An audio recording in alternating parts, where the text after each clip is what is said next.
Here we've got SONY Xperia X Performance, and let me show you how to change language on the following device. So first of all, just open the apps, go to the settings then, and select a language as an input.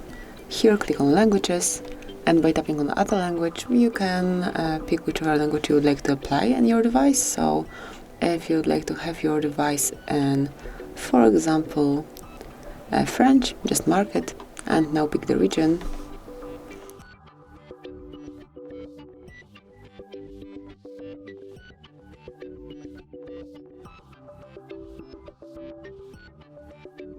Change it again, just pick languages and remove unnecessary language by tapping on remove, mark it, then click on bin icon and select OK.